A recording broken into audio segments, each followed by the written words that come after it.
The howl of a coyote pierced the stillness of the Montana night as Xavier Novak made his way across the moonlit ranch yard, his boots crunching on frost-hardened ground. It was late October 1878, and winter's cold breath had begun to sweep across the plains near Clifton Hill, Montana. Xavier pulled his sheepskin coat tighter against the bitter chill, exhaustion weighing heavy after a long day of mending fences and tending cattle. At 32, Xavier had seen his share of harsh Montana winters, having settled on this 100-acre spread 5 years ago after drifting northward from Texas. The ranch wasn't much a modest cabin, a sturdy barn, and enough grazing land to sustain his small herd, but it was his, paid for with years of sweat and determination. He was mere steps from his cabin door when he heard it faint but unmistakable.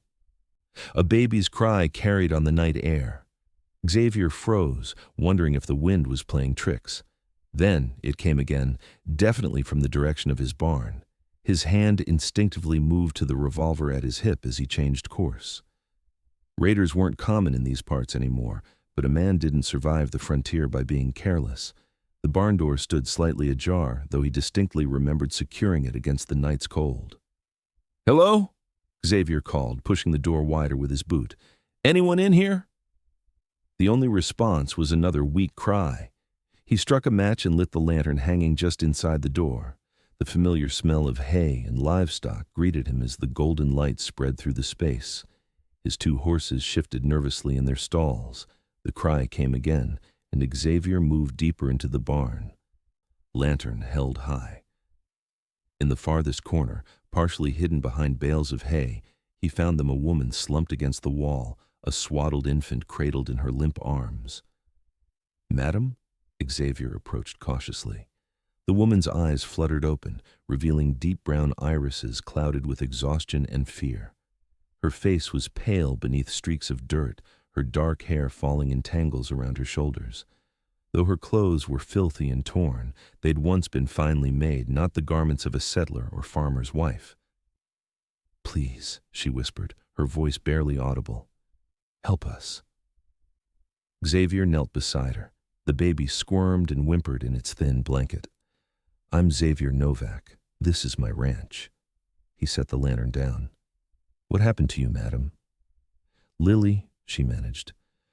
"Lily Harrington." Her eyes closed momentarily as she gathered strength. "They'll kill us if they find us." Xavier's jaw tightened. "Who will?"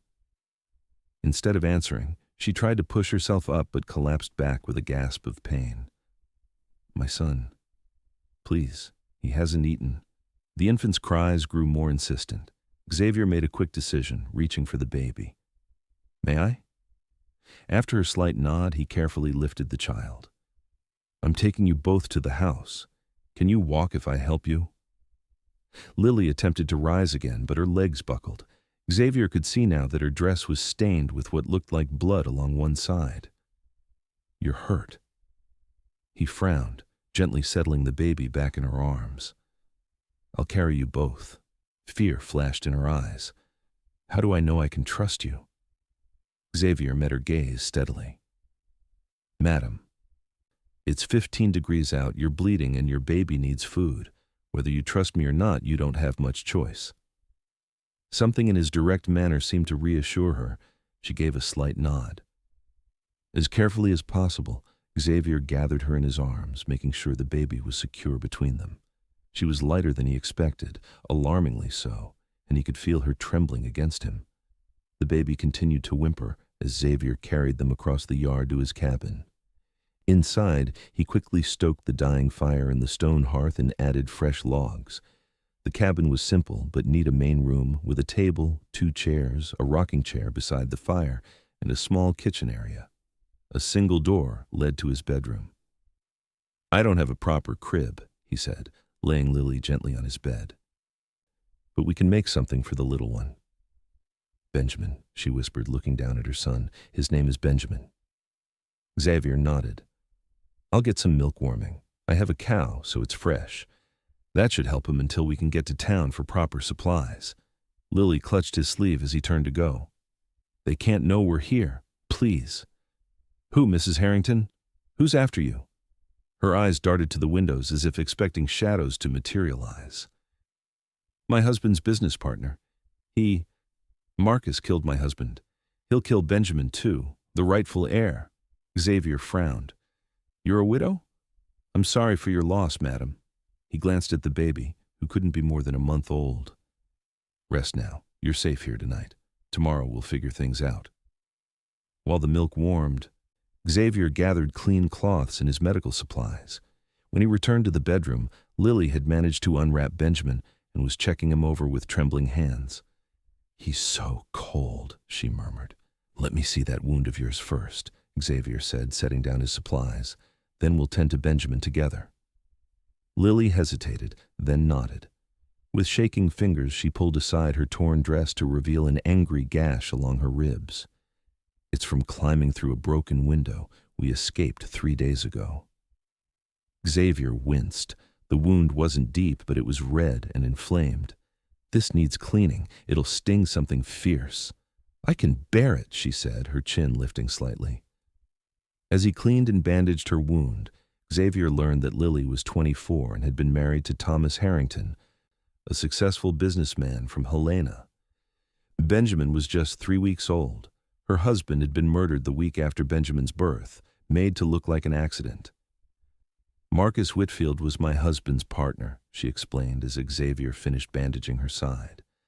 Thomas trusted him completely, but I found documents proof that Marcus had been embezzling from their company for years.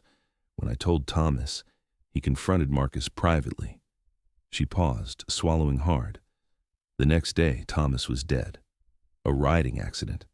Marcus came to offer his condolences and said he'd be taking control of everything as specified in their partnership agreement. When I mentioned the documents, his entire demeanor changed. Her voice dropped to a whisper.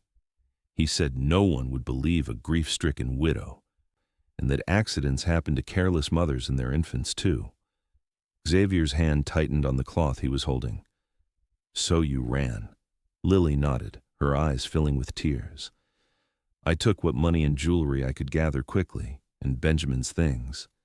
We fled that night. We've been traveling mostly after dark, hiding during the day. I was hoping to reach the railroad at Fort Benton, maybe continue east to my cousin in St. Louis. Fort Benton's still a good 60 miles north, Xavier said with a frown. How have you been traveling? I had a horse, but it went lame yesterday. I've been walking since. She looked down at her son. I was desperate when I saw your barn. Xavier brought the warmed milk and showed Lily how to feed Benjamin using a clean cloth dipped in the liquid. The baby sucked eagerly at the makeshift bottle. He's strong, Xavier commented, watching the tiny fists clench and unclench. Lily's face softened as she gazed at her son. He looks like his father. After Benjamin was fed and sleeping soundly in a drawer, padded with clean blankets, Xavier insisted Lily eat something. He prepared a simple meal of beans, biscuits, and coffee. She ate ravenously, confirming his suspicion that she'd had little food during her flight. You should rest, he said when she'd finished. Take my bed. I'll sleep out here by the fire. I've imposed enough, she protested weakly. Mrs. Harrington, you can barely stand. You need proper rest to heal, for your son's sake, if not your own. She didn't argue further, too exhausted to resist. Xavier brought water for her to wash with and found an old shirt of his she could use as a nightgown. When he checked on her 15 minutes later, both mother and child were sound asleep. Xavier settled into the rocking chair before the fire, his mind racing. He was no stranger to trouble. His years as a trail hand and occasional scout had taught him to recognize danger when it appeared on his doorstep. This woman and her child had brought danger with them, no doubt about it. The sensible thing would be to help them get to Fort Benton as quickly as possible, then wash his hands of the situation. But as he gazed into the flames, Xavier knew it wouldn't be that simple. The woman was in no condition to travel, and even if she were, a man like this Marcus Whitfield would have resources, men searching, perhaps telegrams to lawmen and station masters. The railroad would be watched. What have you gotten yourself into, Novak? He muttered to himself. Outside, the wind picked up, rattling the shutters. Winter was coming on fast. Even if he wanted to send them on their way, travel would soon be perilous as the northern passes filled with snow. Like it or not, it seemed Lily Harrington and her son might be staying at the Novak Ranch for longer than a single night. Xavier woke at dawn from his uncomfortable position in the rocking chair. His neck ached, but it wasn't the first time he'd slept upright. He moved quietly, stoking the fire and putting coffee on to boil before checking on his guests. Lily was still asleep, one arm protectively curled around the makeshift crib. In the soft morning light, with the dirt and fear washed from her face, Xavier was struck by her beauty. Her dark lashes rested against porcelain cheeks, and her chestnut hair spilled across his pillow in waves. Not wanting to disturb her, he backed out silently and went to tend to his morning chores. By the time he returned, Lily was awake and sitting at the table, Benjamin nursing hungrily at her breast. She had draped a blanket over her shoulder for modesty and looked up with a blush when Xavier entered. "I apologize," she said. "He was hungry, and I—" "No need for apologies, Mrs. Harrington," Xavier said quickly, hanging his hat by the door and deliberately keeping his eyes averted. "This is your space while you're here." "How long can we stay?" she asked directly. Xavier poured himself coffee. "How's your side feeling this morning?" "Better, but you didn't answer my question." He sat across from her, cupping the hot mug between his hands. "That depends on several things. You're in no condition to travel far, especially with winter coming. But I understand you're in danger. I need to know more about this Marcus Whitfield and what resources he has. Is he likely to track you this far?" Lily adjusted Benjamin and met Xavier's gaze steadily. "Marcus is wealthy and influential. He has connections with the territorial government and owns much of the Helena mining interests. If he's determined to find us, distance alone won't stop him." "And you're certain he means to harm you and the boy?" Her face hardened. "He murdered my husband for money and control of their business. Benjamin is the legal heir to Thomas's share. As long as my son lives, Marcus's claim is contested." She swallowed hard. "And I'm the only witness to his crimes. Yes, Mr. Novak, I'm quite certain of his intentions." Xavier nodded slowly. "Then we need a plan. First thing is getting word to the authorities." "No!" Lily's vehemence startled Benjamin, who began to fuss. She soothed him automatically. "Marcus has friends among the territorial marshals.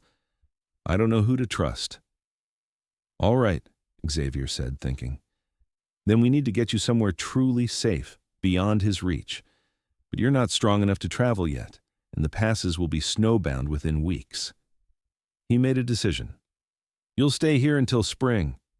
By then we can plan a safe route east for you and Benjamin." Lily's eyes widened. "I couldn't impose for months. And what about your reputation? A single man harboring a woman, not his wife." "My nearest neighbors are 5 miles away, Mrs. Harrington. Reputation is a luxury of more populated areas." He gave her a wry smile. "Besides, most folks around here already consider me a peculiar recluse." She studied him for a long moment. "Why would you take such a risk for strangers?" Xavier's gaze drifted to Benjamin, now sleeping peacefully after his meal. "Let's just say I understand what it means to be hunted and alone." He stood abruptly. "I need to ride into town for supplies. You'll need things for the baby, and proper food to help you regain your strength." "I have money," Lily said, reaching for the small pouch she'd kept hidden in her clothing. "Please let me pay for our needs." Xavier shook his head. "Keep it. You might need it later." "I insist," she said firmly. "I won't be a charity case, Mr. Novak. If we're to stay through winter, I'll contribute." He recognized the pride in her eyes, a quality he respected. "As you wish, Mrs. Harrington." "Lily." "Please," she said, her expression softening slightly. "If we're to share this cabin for months, formality seems excessive." "Lily, then. And I'm Xavier." He headed for the door, then paused. "Lock the door behind me. There's a rifle above the mantel if you need it."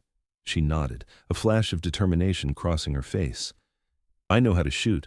Thomas insisted I learn." "Smart man," Xavier said quietly, settling his hat on his head. "I'll be back by sundown." The ride to Clifton Hill took nearly 2 hours. The town wasn't much a general store, a saloon, a small hotel, a livery, and a dozen or so houses scattered along its single street. Xavier didn't visit often, preferring his solitude, but he maintained cordial relationships with the townspeople.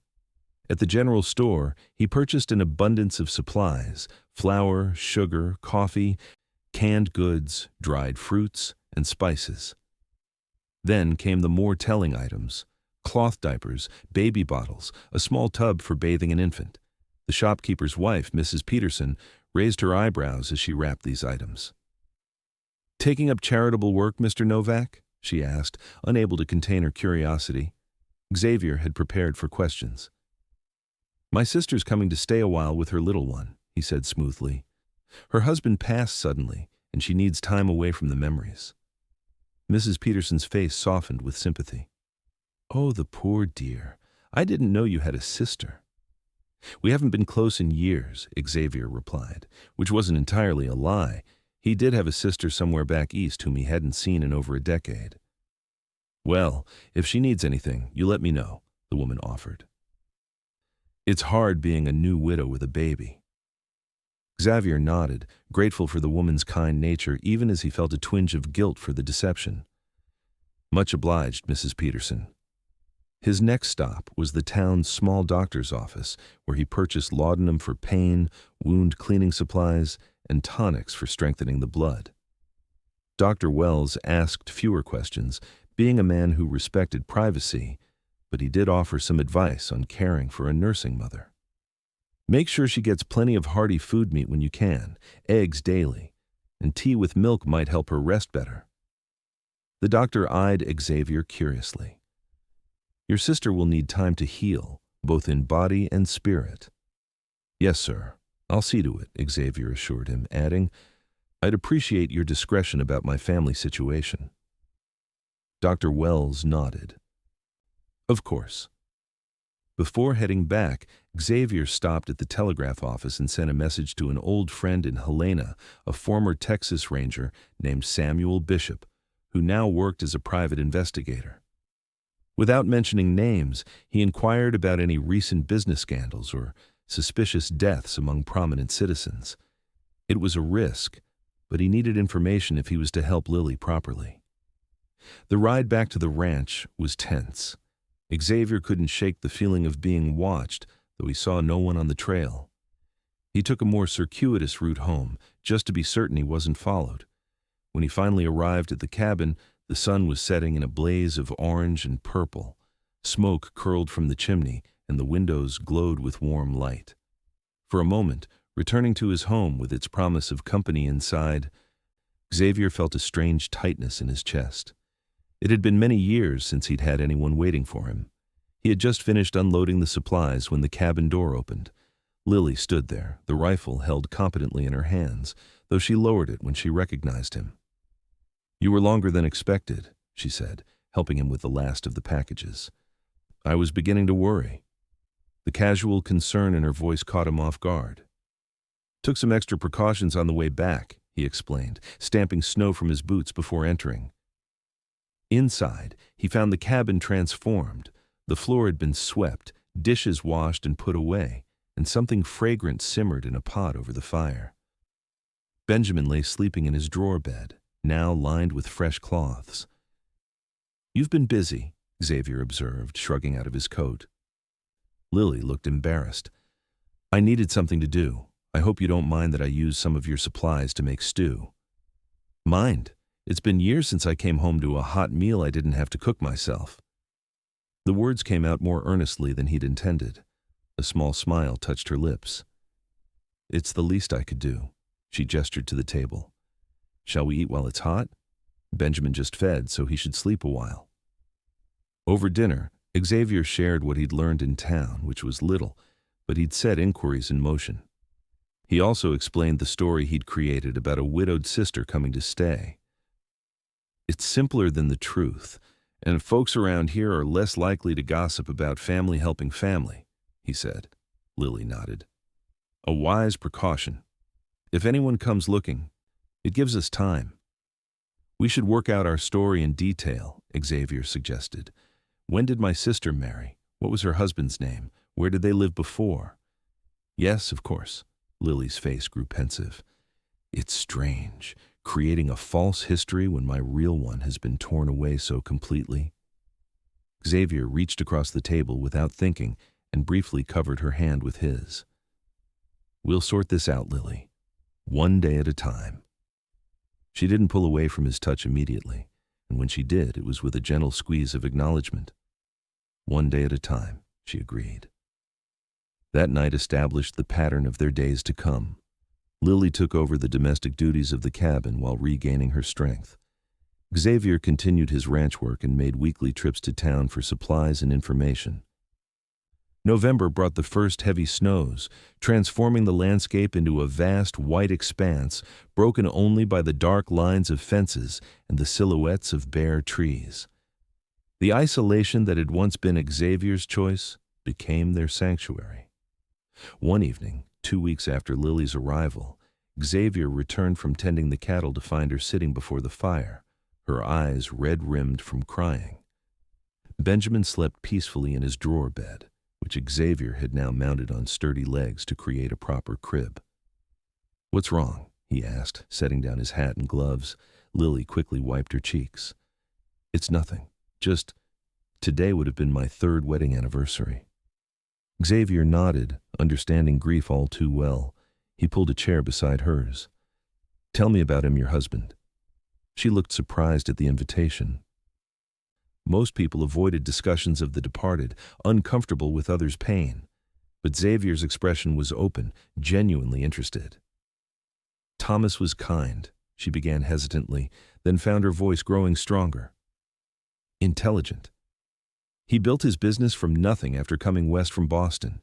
He wasn't like most businessmen. He truly cared about his employees, made sure they were treated fairly." She smiled at a memory. "He would bring me wildflowers every Sunday without fail. Said it was to remind me of the beauty in simple things." Her hand moved to Benjamin's crib. He was so excited about becoming a father. Had already bought Benjamin a tiny fishing pole for when he's old enough. Xavier listened as she spoke, watching the firelight play across her face, her expressions shifting between sorrow and fondness as she remembered her husband. When she finally fell silent, he spoke softly. "He sounds like a man worth remembering." Lily met his eyes. "Thank you for listening. Most people don't know what to say when I speak of him." "Sometimes folks don't need words," Xavier replied, "just someone willing to hear their story." The following days brought them closer as they settled into a comfortable routine. Xavier taught Lily how to maintain the cabin's heat through the bitter Montana nights, banking the fire properly and insulating the windows with cloth. She, in turn, improved their meals considerably, demonstrating a talent for creating flavorful dishes from simple ingredients. Benjamin thrived under their combined care.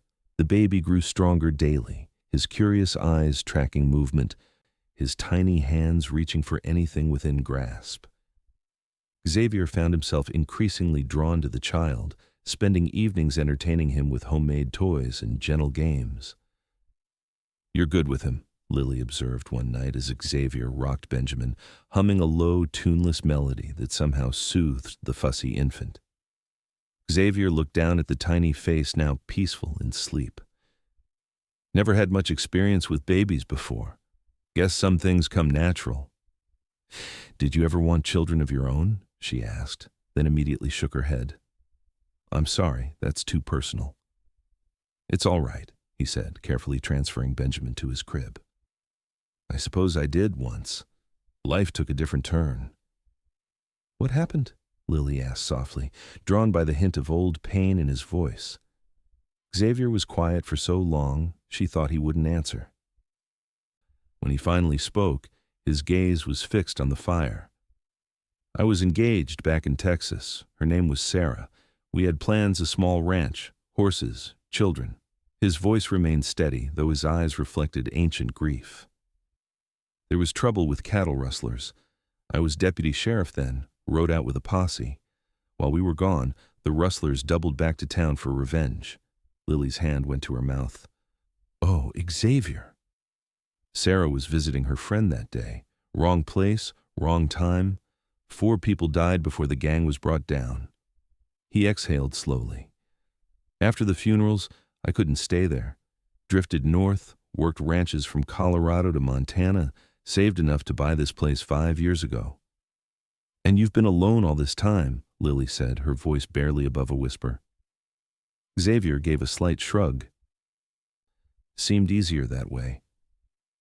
Their eyes met across the room, an unspoken understanding passing between them. 2 people who'd lost the futures they'd planned, now finding themselves sharing an unexpected present. December arrived with fierce storms that kept Xavier close to home for days at a stretch. The enforced proximity might have been awkward, but instead, they discovered a comfortable companionship. In the evenings, they took turns reading aloud from Xavier's small collection of books. He'd never considered himself a literary man, but years of solitude had led him to appreciate good stories during long winter nights. Lily had a beautiful reading voice, expressive and warm. Xavier found himself looking forward to those evenings by the fire, Benjamin sleeping nearby, Lily bringing characters to life with her words. Sometimes she would pause in her reading to share a memory or ask a question, and their conversations would meander pleasantly until the fire burned low. One night, as Christmas approached, Xavier returned from the barn with an armful of pine boughs. "What's this?" Lily asked, looking up from her mending. "Thought we might want something festive," he said, suddenly feeling foolish. "For Benjamin's first Christmas." Lily's face lit up with genuine delight. "That's a wonderful idea." She set aside her sewing and came to examine the fragrant branches. "We could arrange them on the mantel, maybe with some of those red berries I saw in the storage room." They spent the evening decorating the small cabin, fashioning simple ornaments from scraps of cloth and bits of colored paper Xavier found in a forgotten drawer. Lily hummed Christmas carols as they worked, and even taught Xavier a few he didn't know. "It's been years since I celebrated properly," he admitted as they sat admiring their handiwork, the cabin transformed by their modest efforts. "Thomas and I were going to have a grand Christmas this year," Lily said softly. "His business partners and their families, music, a feast." She trailed off, then looked around at their decorations with new appreciation. "But this is better, I think. More genuine." On Christmas Eve, Xavier surprised her with gifts: a soft wool shawl he'd purchased weeks earlier in town, hidden away until now, and a carved wooden rattle for Benjamin. "Xavier, you shouldn't have," Lily began, but he cut her off gently. "I wanted to. Besides, every baby needs a proper rattle." Lily brushed her fingers over the smooth wood, tracing the simple star pattern Xavier had etched into its surface. "Did you make this?" He nodded, suddenly shy about his handiwork. "It's not fancy, but it'll hold up to some chewing when his teeth start coming in." "It's perfect," she said, her eyes shining with emotion. "I have something for you, too." She retrieved a package wrapped in brown paper and tied with string. Inside, Xavier found a knitted scarf in deep blue wool. "I used some of the yarn you brought back from town," she explained. "I worked on it while you were out with the cattle." Xavier ran his fingers over the neat stitches, touched beyond words that she'd thought to make him a gift. "Thank you," he said simply, but his eyes conveyed far more. That night, they shared a special meal, and Xavier produced a bottle of whiskey he'd been saving for a notable occasion. As they sat before the fire, Benjamin sleeping peacefully, Xavier raised his glass. "To better days ahead," he said. Lily touched her glass to his. "To unexpected blessings in hard times." They drank, and for a moment, the shadows of their respective pasts seemed to recede, leaving only the warm glow of their shared present. As Xavier watched Lily gently stroke Benjamin's cheek, singing a soft lullaby, he felt something shift inside him, a door, long closed, beginning, almost imperceptibly, to open. The new year of 1879 arrived with a brief thaw that enabled Xavier to make another trip to town. He returned with supplies, mail, and news that made his blood run cold. "There are men asking questions in Helena," he told Lily that evening after Benjamin was asleep. "A private detective and 2 hired guns, according to my friend Samuel. They're inquiring about a young widow traveling with an infant." Lily's face paled. "Marcus, he's still looking." Xavier nodded grimly. "Samuel says they've been working their way through towns along the Helena-Fort Benton route. It's only a matter of time before they reach Clifton Hill." "We should leave," Lily said, rising abruptly. "Tonight. We've imposed on your kindness too long, and now we've brought danger to your door." "And go where?" Xavier asked reasonably. "It's the dead of winter. The passes are snow-choked and temperatures drop to 20 below at night. You and Benjamin wouldn't survive 2 days out there." "But when they come—" "If they come," Xavier corrected, "we'll be ready. But they may not. As far as anyone in town knows, I'm harboring my widowed sister and her baby. There's no reason for suspicion."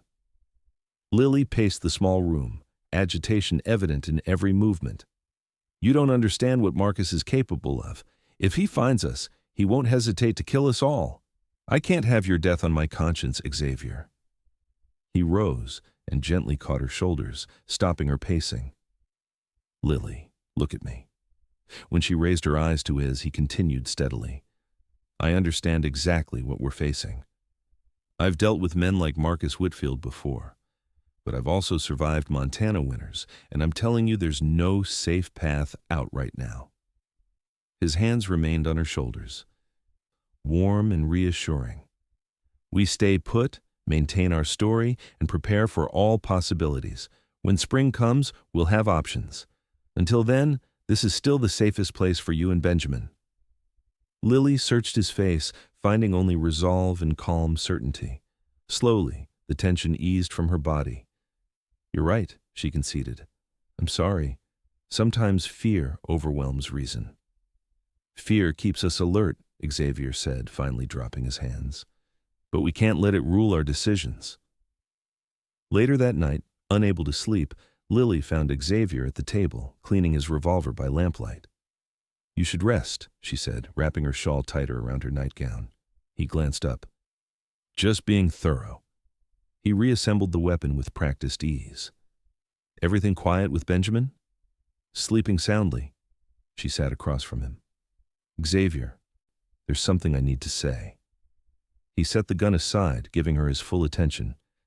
"If anything happens, if they find us, promise me you'll protect Benjamin, even if it means—" She couldn't finish. Xavier understood immediately. "Nothing's going to happen to you, Lily." "Promise me," she insisted. "Benjamin is all that matters. He's innocent in all this, and he's the rightful heir to his father's legacy. Promise you'll see him safe." "I promise," Xavier said solemnly. "But I'm making another promise too. I'll protect both of you, with my life if necessary." The conviction in his voice left no room for doubt. Lily reached across the table and took his hand, a gesture that had become increasingly natural between them. "Thank you," she whispered, "for everything." Their eyes held for a long moment, and Xavier felt a powerful urge to pull her into his arms to offer comfort beyond words. Instead, he gently squeezed her hand. "Try to sleep," he said softly. "Tomorrow's another day." January gave way to February, bringing even deeper snow, but no sign of pursuit. Xavier maintained vigilance during his trips to town, but life at the cabin settled into a comfortable routine. Benjamin grew stronger each day, now smiling and cooing, reaching for their faces with tiny, determined hands. One bitterly cold afternoon, Lily stood at the window, watching Xavier chop wood in the yard. His movements were powerful and efficient, his breath clouding in the frigid air. She'd come to appreciate his quiet strength, his unwavering reliability, the gentle way he handled Benjamin despite his rough exterior. When had her feelings begun to shift? Perhaps it was the night he'd stayed up with Benjamin during a colicky spell, walking the floor for hours so she could rest. Or maybe it was seeing him return from his chores, snow-covered but bringing in firewood with that rare, crooked smile that transformed his serious face. Lily pressed her hand against the cold glass, troubled by these thoughts. Thomas had been dead barely 4 months. What kind of widow developed feelings for another man so quickly? Yet she couldn't deny the warmth that spread through her whenever Xavier entered a room, or the way she found herself watching him when he wasn't looking. "This is madness," she whispered to herself. "He's only being kind because of our circumstances." Yet sometimes she caught him looking at her with an expression that made her wonder if perhaps his feelings had also evolved beyond simple kindness. Outside, Xavier paused in his work, his instincts alerting him to being watched. He glanced toward the cabin and saw Lily at the window. She stepped back quickly, but not before he caught the intensity of her gaze. Something tightened in his chest, the same feeling he'd been wrestling with for weeks now. He hadn't meant for this to happen. When he'd found her that October night, he'd acted out of basic human decency, not expecting anything in return. But living in close quarters through the long winter, watching her courage and determination, seeing her tenderness with Benjamin, and her growing strength as she recovered somehow. Almost imperceptibly, she'd awakened parts of him he'd thought long dead. Xavier drove the axe into the chopping block with more force than necessary. It wasn't right. She was a new widow, vulnerable, dependent on his protection. She deserved time to heal, not complications from a lonely rancher with a troubled past. That evening, they maintained their usual routine, but an unspoken tension hummed between them. They were careful not to touch as they moved about the cabin, their conversation more formal than it had been in weeks. After putting Benjamin to bed, Lily brought out her mending while Xavier whittled by the fire, neither speaking for nearly an hour. Finally, unable to bear the strained silence, Lily set down her work. "Have I offended you in some way?" she asked directly. Xavier looked up, surprised. "Of course not. You've barely spoken 10 words since supper." He set aside his knife and the piece of wood he'd been shaping. "I've been thinking, that's all." "About what?" Xavier hesitated, then decided on honesty. "About what happens when spring comes. You'll be leaving, heading east to your cousin." "Yes," Lily said slowly. "That was the plan." "It's still the right plan," he affirmed, more to himself than to her. "You and Benjamin deserve a proper life, away from all this." "And what about you?" she asked quietly. Xavier shrugged. "I'll go back to what I was doing before. Living alone, speaking to almost no one, with only cattle and horses for company." There was an edge to her voice he hadn't heard before. "It suited me well enough." "Did it?" Lily challenged. "Or was it just easier than risking your heart again?" Xavier stared at her, caught off guard by her directness. "That's not fair." "Isn't it?" Lily stood, moving closer to him. "I see how you watch Benjamin, how natural you are with him. I see the way this cabin has become a home these past months, not just a place to sleep. Are you truly content to go back to solitude?" "What I want doesn't matter," Xavier said, his voice rough with suppressed emotion. "What matters is keeping you and Benjamin safe, giving you a chance at a proper future." "And if I said I'm not certain what that future should look like anymore?" Lily's voice had grown soft, vulnerable.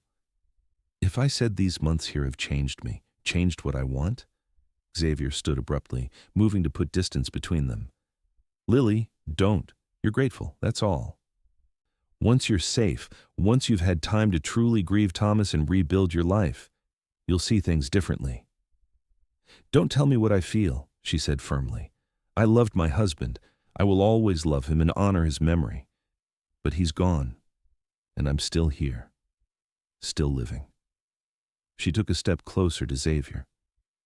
"And these feelings I have for you aren't gratitude. They're deeper than that, more real." Xavier closed his eyes briefly, fighting against the surge of hope her words ignited. "You deserve better than a scarred man with nothing to offer but a small ranch in the middle of nowhere." "You saved our lives," Lily said. "You've protected us, cared for us, given us a home when we had nothing. How can you say you have nothing to offer? Their eyes locked, the air between them charged with unspoken emotion. Xavier's resolve wavered as he saw the sincerity in her gaze. Slowly, hesitantly, he raised his hand to her cheek. Lily leaned into his touch, her eyes never leaving his. "I never expected to feel this way again," he admitted quietly. "Neither did I," she whispered. "But here we are." The distance between them disappeared as Xavier drew her gently into his arms. Their first kiss was tender, uncertain, a question rather than a declaration. When they parted, both seemed surprised by what had just happened. "We should think about this," Xavier said, his voice unsteady. "There's still danger, still complications."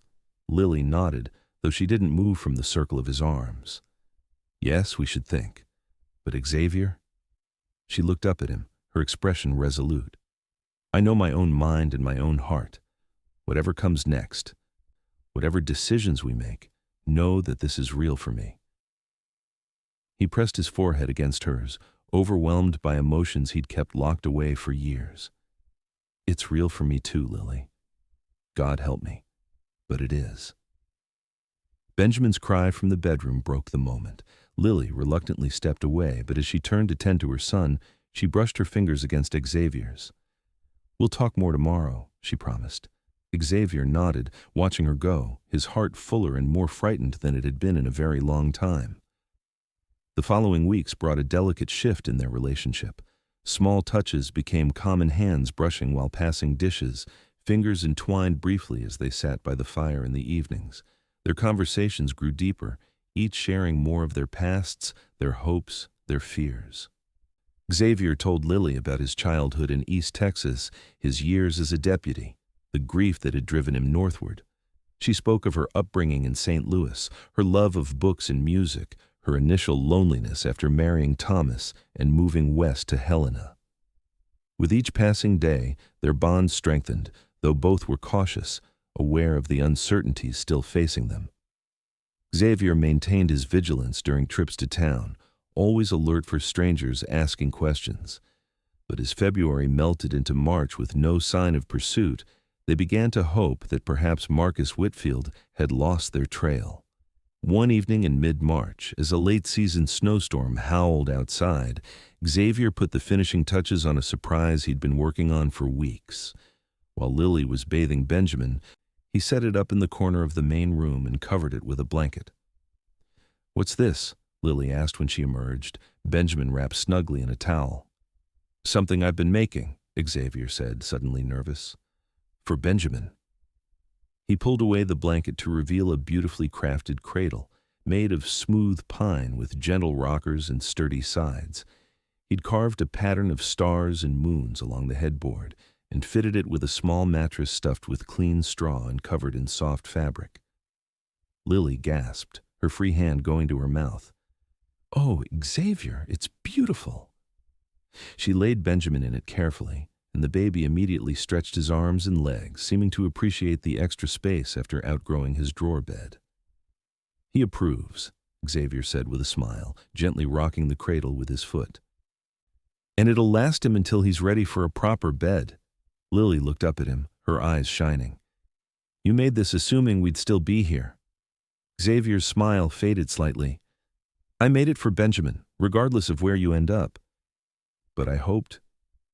That is, I thought." He faltered, and Lily stepped closer, laying her hand on his chest. "Say it, Xavier." He covered her hand with his own. "I want you to stay, both of you. Not because it's safer, not because of the weather, but because the thought of this cabin without you in it feels wrong now." He drew a deep breath. "I love you, Lily, and I love that boy as if he were my own."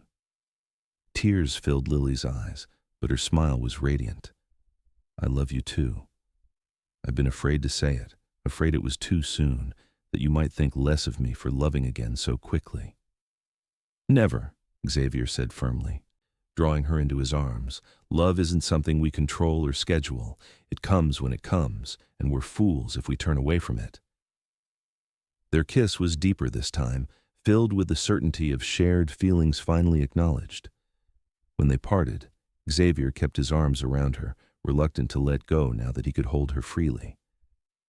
"There's still danger," he reminded her softly, "and complications. Your legal status, Benjamin's inheritance, your husband's murderer walking free." "I know," Lily said soberly, "and we'll face those things together. But Xavier, I won't live in fear forever. Sooner or later we have to stand our ground." The determination in her voice reminded him of why he'd fallen in love with her quiet courage, her refusal to be defeated by circumstance. He pressed a kiss to her forehead. "Come spring, we'll figure out our next steps," he promised. "For now, let's just have this moment."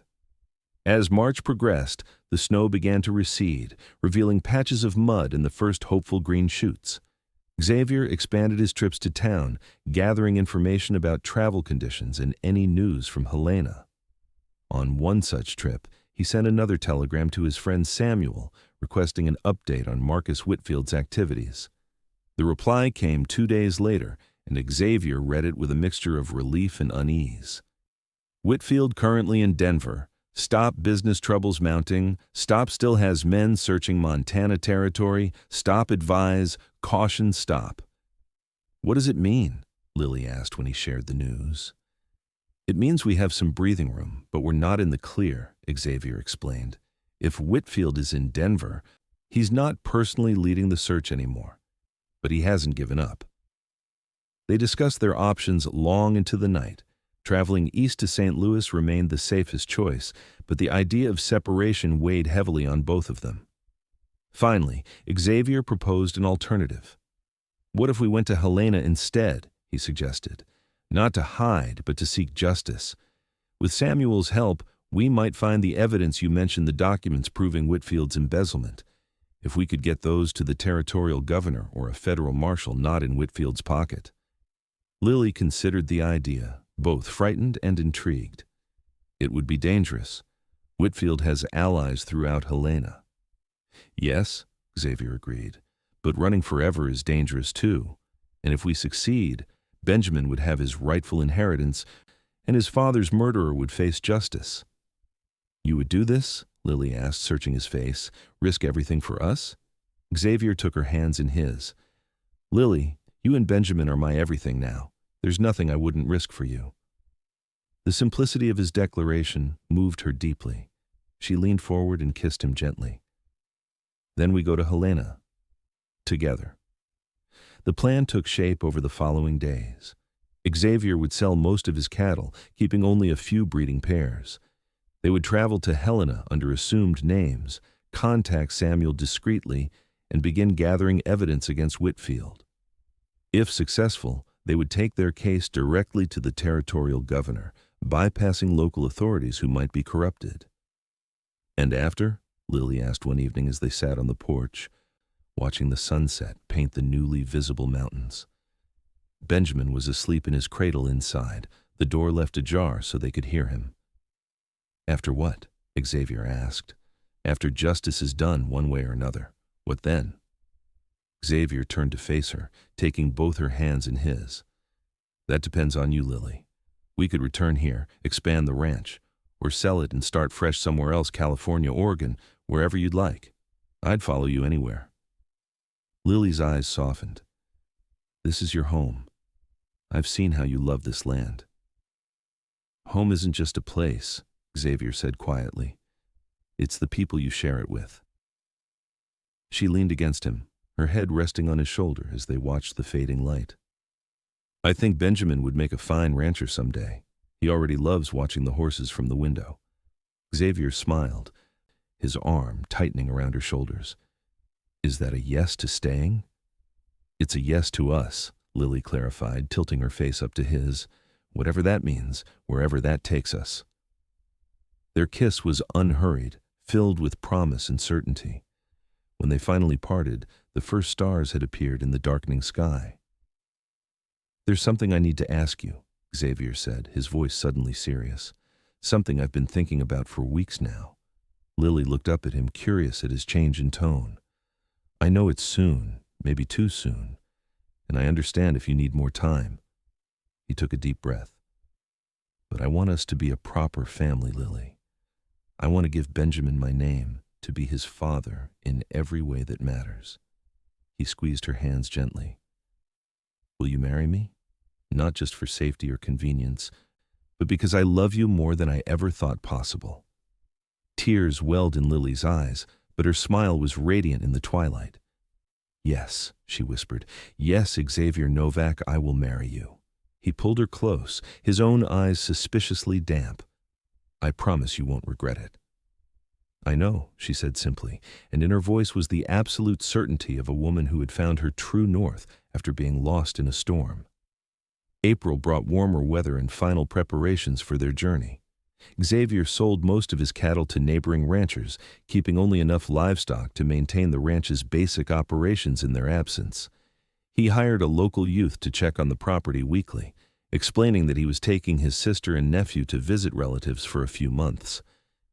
The evening before their departure, Xavier and Lily stood in the doorway of the cabin, looking out at the land now freed from winter's grasp. The setting sun gilded the distant mountains, while new grass carpeted the rolling hills of the ranch. "It's beautiful," Lily said softly. Benjamin settled contentedly in her arms. "I never truly saw it before, always too afraid to appreciate it." Xavier wrapped his arm around her shoulders. "It'll be here waiting for us when we return." "You're certain about this?" she asked, turning to face him.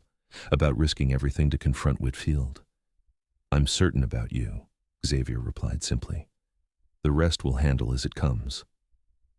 That night, for the first time, Lily came to Xavier's bed, not as a guest in his home, but as the woman who would soon be his wife. Their lovemaking was tender, an affirmation of the bond that had grown between them through the long winter months. Afterward, she lay in his arms, her head on his chest, listening to the steady beat of his heart. "I never expected to find love again," she whispered, "especially not in a barn on a freezing October night." Xavier stroked her hair, marveling at the twist of fate that had brought her to his door. Sometimes life's greatest gifts come disguised as its greatest challenges. Lily propped herself up on one elbow, studying his face in the moonlight that filtered through the window. "Promise me something, Xavier. Anything. No matter what happens in Helena, we face it together. No heroics, no sacrificing yourself. Benjamin needs you." She touched his cheek gently. "I need you." Xavier covered her hand with his own. "I promise, we're a family now. Whatever comes, we face it as one." Satisfied, Lily settled back into his embrace. Outside, a coyote called in the distance, its lonely cry echoing across the Montana night. But inside the cabin, wrapped in each other's arms, Xavier and Lily had found a sanctuary against loneliness, a love neither had been looking for, but both had desperately needed. Dawn broke clear and bright on the day of their departure. They loaded their belongings onto the wagon. Xavier had prepared clothes, supplies, Benjamin's cradle, and the few mementos Lily had managed to bring from her former life. The journey to Helena would take several days, with stops in smaller towns along the way to maintain their cover story. As Xavier secured the last bundle, Lily emerged from the cabin carrying Benjamin, now nearly 6 months old and growing stronger every day. The baby's eyes were wide with interest at the morning's unusual activities. "Ready?" Xavier asked, offering his hand to help her onto the wagon seat. Lily took a final look at the cabin that had sheltered them through the winter, that had witnessed their growing love. "Ready," she affirmed, settling Benjamin in her lap. Xavier climbed up beside them and took the reins. With a gentle flick, he set the horses in motion, and they began the journey that would lead them back to the danger they'd fled, but also, they hoped, to a future free from shadows. The wagon rolled down the long drive toward the main road, leaving behind the sanctuary that had protected them for 6 life-changing months. Ahead lay uncertainty and risk, but also the promise of justice and a new beginning. As they reached the property boundary, Xavier paused the wagon and turned to Lily. "Whatever happens," he said quietly, "know that finding you was the best thing that ever happened to me." Lily leaned into him, Benjamin cooing softly between them. Not finding, she corrected with a smile. Hearing. It all began because a cowboy heard a baby cry in the barn. Xavier smiled at the memory, then urged the horses forward once more. Together, the unlikely family headed toward Helena, toward danger, toward justice, toward their future. The road to Helena wound through valleys and foothills, the spring landscape vibrant with new growth. They traveled steadily but cautiously, avoiding the main stagecoach routes when possible. At night, they camped under the stars, Benjamin sleeping between them in a nest of blankets. On the fourth day of their journey, they crested a hill and saw Helena spread below them, a substantial city by frontier standards, with brick buildings, church steeples, and the telltale industrial structures of a mining boom town. It looks so different, Lily murmured. Smaller somehow. Xavier took her hand. It's not too late to change our minds. We could turn around, head east instead. She squared her shoulders. No. Benjamin deserves his inheritance, and Thomas deserves justice.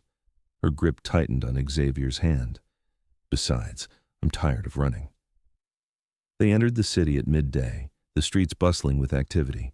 Lily kept her face partially hidden beneath a bonnet. Benjamin held close against her. Xavier guided the wagon to a modest boarding house on the outskirts of town, far from Lily's former neighborhood. The proprietress, Mrs. Daniels, was a widow herself who asked few questions beyond those necessary for her register. Xavier gave their names as Xavier and Elizabeth Neal, traveling with their infant son. He explained they were in town on business and would need lodgings for an indeterminate period. Once settled in their rooms, Xavier went out alone to send word to Samuel of their arrival. When he returned, Lily was standing at the window, Benjamin asleep in the small bed they'd arranged for him. Samuel will meet us tomorrow, Xavier reported. He's being cautious, suggested we meet at a small cafe rather than his office. Lily nodded. Did you see anyone suspicious? Anyone who might recognize me? No, but I avoided the business district. Xavier moved to stand beside her at the window. We should stay inside as much as possible until after we meet with Samuel. That evening, they ate a simple meal in their room, speaking in low voices about their plans. Lily described where Thomas had kept his important papers and which of their former servants might be sympathetic to their cause. Thomas's secretary, Mr. Finch, never liked Marcus, she recalled. He might help us if we can reach him discreetly. We'll talk to Samuel about it tomorrow, Xavier agreed. For now, try to rest. But rest proved elusive for both of them. The familiar sounds of a city horses and wagons, distant voices, the occasional burst of laughter from a nearby saloon seemed intrusive after months of rural quiet. More unsettling was the knowledge that somewhere in this same city was a man who wanted them dead. Lily eventually drifted into uneasy sleep, but Xavier remained awake, keeping watch by the window, his revolver within easy reach. Only when the first light of dawn touched the eastern sky did he allow himself to doze, his hand still resting protectively on the gun. Samuel Bishop proved to be a sturdy, pragmatic man in his 40s, with shrewd eyes and a carefully trimmed beard. He met them at a small cafe as arranged, taking measure of Xavier and Lily with a practiced gaze. You've put yourself in considerable danger returning here, he said without preamble after they'd exchanged greetings and ordered coffee. We're aware, Xavier replied, but Mrs. Harrington— Mrs. Neal, as far as anyone here is concerned, Samuel corrected firmly. Names matter, especially now. Xavier nodded, acknowledging the rebuke. My wife believes there's evidence that could implicate Whitfield in her first husband's murder and in financial crimes. Samuel turned to Lily. And where is this evidence? In our home, the Harrington house on Maple Street, Lily explained. Thomas kept documents in a hidden compartment in his study. Financial records, correspondence with investors, everything that would prove Marcus was embezzling funds. And you're certain these documents still exist? Samuel asked. Whitfield hasn't found and destroyed them? The compartment was a secret between Thomas and me, Lily assured him. It's behind a false panel in the bookcase. The mechanism is tricky. You have to press 2 specific books simultaneously. Samuel considered this information. The house is currently occupied by Whitfield himself. He claimed it as settlement of business debts after Thomas's death, though legal proceedings are still ongoing. He glanced at Xavier. Getting in won't be simple. But possible, Xavier pressed. Possible, yes. Samuel sipped his coffee thoughtfully. Whitfield is currently in Denver, as I told you. He left 3 days ago, reportedly for a mining investment opportunity. His household staff remains, including his personal secretary and a rather unpleasant individual who serves as both valet and bodyguard. James, Lily said with a shudder. He was always watching me, especially after Thomas died. How long will Whitfield be gone? Xavier asked. My sources indicate at least 2 weeks, Samuel replied, which gives us a narrow window to act. They spent the next hour outlining a plan. Samuel would arrange surveillance of the Harrington house, determining the staff's routines and identifying potential entry points. Meanwhile, Xavier and Lily would remain at the boarding house, venturing out only when necessary and always in disguise. What about Benjamin? Lily asked, concern evident in her voice. I can't leave him, but I can't risk taking him to the house either. My sister lives just outside town, Samuel offered after a moment's thought. Her husband passed last year, and she takes in laundry to support herself and her daughter. She's trustworthy and discreet. Benjamin would be safe with her for a few hours. Lily hesitated, clearly uncomfortable with the idea of separation from her son. Xavier covered her hand with his. We'll think about it, he told Samuel. For now, let's focus on the surveillance. As they prepared to leave, Samuel pulled Xavier aside. There's something you should know, he said in a low voice. Whitfield's business is failing. He's leveraged to the hilt with creditors demanding payment. The man's desperate, which makes him more dangerous. All the more reason to find that evidence quickly, Xavier replied grimly.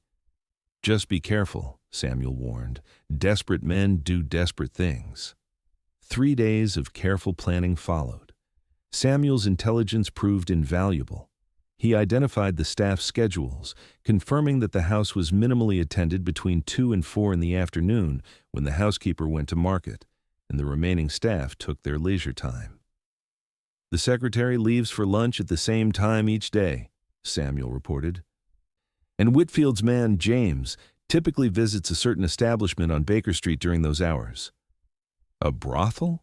Xavier guessed. Samuel nodded. Creature of habit, thankfully for us. They decided that Xavier and Lily would enter the house during this window, with Samuel keeping watch outside. The goal was simple. Retrieve the documents, leave no trace of their presence, and depart Helena immediately afterward.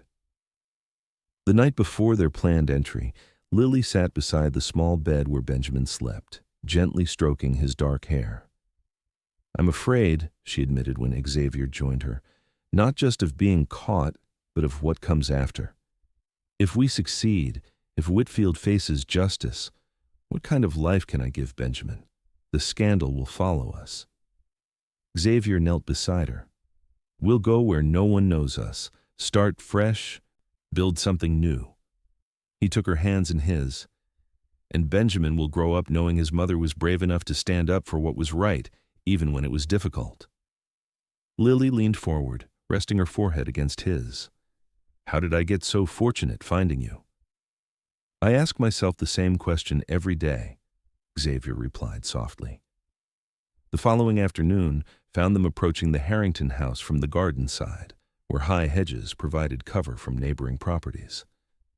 Lily had reluctantly agreed to leave Benjamin with Samuel's sister after meeting the kind-faced woman and determining she could be trusted.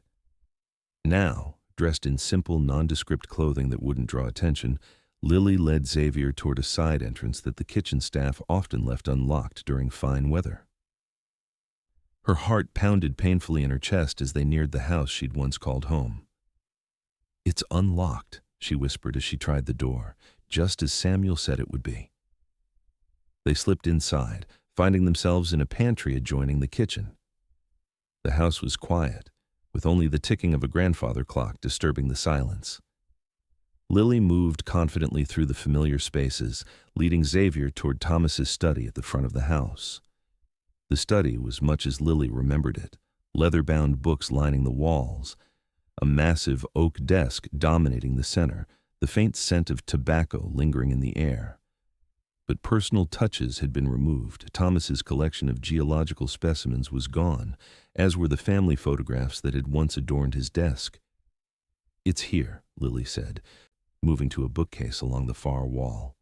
"Help me move this chair so I can reach the upper shelf." Xavier positioned a ladder-back chair for her, then stood guard by the door as Lily climbed up and reached for two specific volumes, a copy of Principles of Geology and The Origin of Species. Thomas had a scientific mind, she explained as her fingers found the books. He believed in progress through knowledge. She pressed the spines of both books simultaneously, and with a soft click, a panel in the bookcase swung inward, revealing a hidden compartment. Lily reached inside and withdrew a leather portfolio. "This is it," she breathed, opening it to verify its contents. All the financial records, the correspondence, everything Thomas collected before confronting Marcus. Xavier nodded, relieved. "Let's go. We've been here too long already." They had just reached the study door when they heard the front door open and close, followed by footsteps in the entrance hall. Lily froze, clutching the portfolio to her chest. "Quick, the window," Xavier whispered, guiding her toward the back of the study where French doors opened onto a small balcony. They had just reached the doors when the study door swung open. James, Whitfield's valet-cum-bodyguard, stood in the doorway, his cold eyes widening in shock before narrowing with recognition. "Mrs. Harrington," he said, his thin lips curving into a smile that didn't reach his eyes. "Mr. Whitfield will be most interested to hear of your return." His hand moved toward his jacket, undoubtedly reaching for a weapon. Xavier didn't hesitate. He threw himself forward, tackling the man before he could draw. They crashed into a side table, sending a lamp shattering to the floor. "Run, Lily!" Xavier shouted as he grappled with James, who was surprisingly strong despite his lean frame. "Get to Samuel!" Lily hesitated only a second before fleeing through the French doors onto the balcony. From there, a decorative trellis offered a way to the garden below. She tucked the portfolio securely inside her coat and began to climb down, praying Xavier would follow. Inside, the fight continued. James had managed to draw a knife, which he now slashed at Xavier's midsection. Xavier jumped back, the blade barely missing him, then lashed out with a powerful right hook that caught James square in the jaw. The man staggered but didn't fall. "You're dead, Cowboy," James spat, circling warily. "You and that woman and her brat." Rage flared in Xavier at the threat to Benjamin. He feinted left, then drove his shoulder into James's chest when the man moved to counter. They crashed into the bookcase, volumes raining down around them. The knife clattered to the floor, and Xavier kicked it away. James fought like a cornered animal, all teeth and nails and desperate strength. He managed to land a solid blow to Xavier's ribs, driving the breath from him. But Xavier had fought tougher men in his time as a deputy. He weathered the assault, then caught James with an uppercut that snapped the man's head back. As James slumped, momentarily dazed, Xavier seized the opportunity. He grabbed a heavy brass paperweight from the desk and brought it down on James's temple. The man collapsed to the floor, unconscious but still breathing. Xavier didn't wait to see if he would revive. He bound James's hands with a curtain cord, then gagged him with a handkerchief before hurrying to the balcony. Lily was nowhere in sight, but he hoped that meant she'd reached Samuel as planned. He climbed down the trellis and sprinted across the garden, vaulting a low fence into the neighboring yard. 2 blocks away, he found them waiting in the prearranged location. Samuel looking tense, Lily pale but resolute, the portfolio clutched tightly in her hands. "You're hurt," she said immediately, reaching toward a cut on his forehead he hadn't even noticed. "It's nothing," Xavier assured her. "But we need to move quickly. James saw us. He'll alert Whitfield as soon as he's able." Samuel nodded grimly. "My carriage is waiting 1 street over. We'll collect Benjamin and your belongings, then get you on the first train out of Helena." "No," Lily said firmly. "We have the evidence now. We need to take it to the authorities. Whitfield still has friends in the local law, Samuel reminded her. We need to go hire the territorial governor or a federal judge.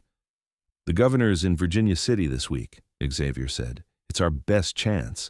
We can be there in 2 days if we push hard. Samuel considered this, then nodded. I'll arrange transportation, but you'll need to leave immediately. Once James regains consciousness, every lawman in Helena will be looking for you. The next hour passed in a blur of activity. They collected Benjamin, who greeted his mother with joyful gurgles, completely unaware of the danger surrounding them. Samuel provided them with fresh horses and supplies for the journey to Virginia City. By late afternoon, they were on the trail heading southwest, the evidence secure in Lily's saddlebags. They rode hard until nightfall, making camp in a secluded grove well off the main road. As they sat beside a small, carefully shielded fire, Benjamin sleeping peacefully nearby, Lily finally examined the contents of the portfolio in detail. It's all here, she said, her voice filled with grim satisfaction. Falsified accounts, diverted funds, even correspondence showing Marcus pressured investors with blackmail. She looked up at Xavier. And this a letter Thomas wrote the day before he died, detailing his suspicions and his plan to dissolve their partnership. Xavier read the letter carefully. This doesn't directly prove murder, but combined with everything else, it establishes motive and premeditation. Will it be enough? Lily asked, the fear creeping back into her voice. Xavier took her hand. It has to be. We've come too far to fail now. They reached Virginia City 2 days later, exhausted but determined. The territorial governor, a stern but fair-minded man named William Richardson, agreed to see them after Samuel's telegram had vouched for their character and the importance of their information. Governor Richardson listened gravely as Lily recounted her story, examining each document as it was presented. When she finished, he sat back in his chair, his expression thoughtful. These allegations are extremely serious, Mrs. Harrington. Mr. Whitfield is a powerful man with many influential friends. Every word is true, Governor, Lily said firmly. My husband was murdered for trying to expose this corruption, and my son and I were threatened with the same fate. The governor turned to Xavier. And you, Mr. Novak, what is your stake in this matter? Xavier met the man's gaze directly. I love Lily and Benjamin. Their safety and justice for Thomas Harrington are my only concerns. Governor Richardson nodded slowly. I believe you both. These documents are compelling evidence of serious financial crimes, and the threat to your lives demonstrates consciousness of guilt. He reached for a bell on his desk. I'll have my secretary draft telegrams to the U.S. Marshal's office and to the district court in Helena. Marcus Whitfield will be arrested pending a full investigation. Relief washed over Lily, and she reached for Xavier's hand. Thank you, Governor. Don't thank me yet, Richardson cautioned. This will be a difficult legal battle, and Whitfield won't surrender without a fight. You'll both need to testify. We understand, Xavier said. We're prepared to do whatever is necessary. The governor's prediction proved accurate. Marcus Whitfield was arrested upon his return to Helena, but he engaged the territory's most expensive legal team to fight the charges. The case attracted significant attention, with newspaper coverage extending to Denver and San Francisco. Throughout the ordeal, Xavier remained steadfastly by Lily's side, protecting her from press intrusion and supporting her through difficult days of testimony. Benjamin, blissfully unaware of the drama surrounding him, continued to grow and thrive, bringing joy even in the darkest moments. The trial lasted 3 weeks. Witnesses came forward with additional evidence once Whitfield's intimidating presence was removed. Servants who had overheard damning conversations, business associates who had noticed financial discrepancies, even the stable hand who had seen James tampering with Thomas Harrington's saddle the day of his fatal ride. When the verdict finally came, it was decisive. Marcus Whitfield was found guilty of embezzlement, fraud, and conspiracy to commit murder. The judge, a no-nonsense veteran of frontier justice, sentenced him to 20 years in the territorial prison. As Whitfield was led from the courtroom, he locked eyes with Lily one final time. The hatred in his gaze was chilling, but Lily met it without flinching, Benjamin held protectively in her arms. "It's over," Xavier said softly as they left the courthouse. "He can't hurt you anymore." "Not for 20 years at least," Lily replied, her practical nature asserting itself.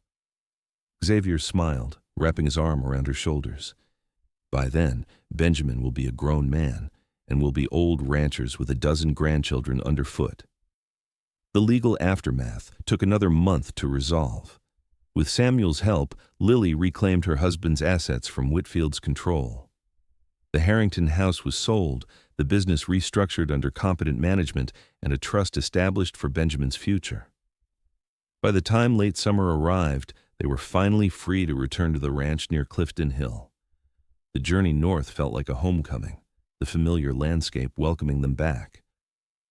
When they crested the final hill and saw the cabin nestled in its valley, Lily felt tears of relief sting her eyes. "I never thought I'd be so happy to see a simple log cabin," she said as Xavier helped her down from the wagon. "It needs work," he admitted, surveying the property with a critical eye. "The garden's overgrown, and the roof could use some patches before winter." "It's perfect," Lily declared, settling Benjamin on her hip. "It's home."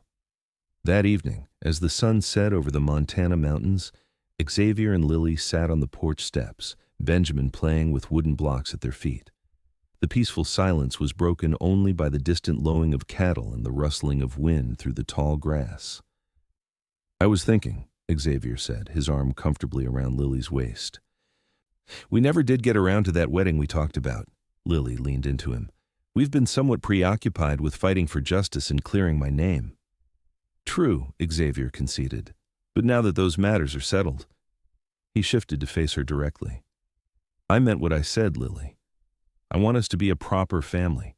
I want to be Benjamin's father in every way." "You already are," Lily said softly, "in all the ways that truly matter." "Even so." Xavier took her hand. "Lily Harrington, would you do me the honor of becoming my wife, here, on our land with our son beside us?" Lily's answer was to kiss him, long and sweet in the fading light. "Yes," she whispered against his lips. 1,000 times yes. They were married 2 weeks later under a clear autumn sky, with Benjamin as their only attendant and the local minister officiating. Lily wore a simple white dress ordered from the general store in Clifton Hill, and Xavier donned the best suit he owned. Their vows were straightforward but heartfelt, pledging love and loyalty through whatever challenges might come. That night, as they lay together in the moonlit bedroom that had once sheltered them through desperate times, Lily traced the lines of Xavier's face with gentle fingers.